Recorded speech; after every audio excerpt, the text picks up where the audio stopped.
Edmund I was king of the English, and the elder son of Edward the Elder and his third wife Eadgifu, and grandson of Alfred the Great.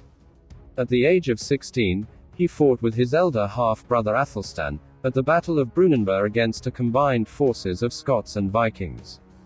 Edmund was around 18, when he succeeded Athelstan on England's throne in 940 AD. Edmund was a young child, when his half-brother Athelstan became king. He grew up at Athelstan's court with Louis, king of the Franks, and Alain, Duke of Brittany. Athelstan showed great affection towards Edmund and Edred. He brought him up lovingly in childhood, and when they grew up, he gave a share in his kingdom. Athelstan died childless, and Edmund's succession to the throne was undisputed. He was the first king to succeed to the throne of all England in 939. Brunanburh saved England from destruction as a united kingdom, and Edmund succeeded the throne smoothly, but it did not preserve him from challenges.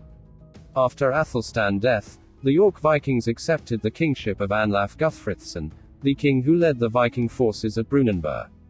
Northumbrians pledged and chose Anlaf as their king. By the end of 939, he invaded northeast Mercia, aiming to recover the territories of the York Kingdom, which had been conquered by Edward and Athelflaed.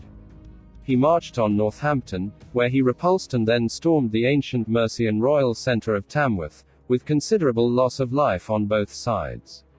On his way back, he faced an army of Edmund at Leicester, but battle was stopped, by the mediation of Archbishop of York on behalf of the Vikings, and Archbishop of Canterbury for English.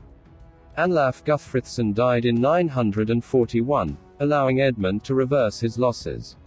He recovered the 5 boroughs from the Vikings. Anlaf Guthfrithson was succeeded by his cousin Anlaf Sitrickson, who was baptized with Edmund as his godfather. Edmund inherited strong continental contacts, and these were enhanced by their sisters' marriages to foreign kings and princes. He played a role in the restoration of King Louis IV to the French throne. Louis was Edmund's nephew, who had stayed at his uncle's court for some time, where he returned to be crowned King of France. Edmund's death was sudden and violent. He attended St. Augustine's Day Mass in Pucklechurch, Gloucestershire.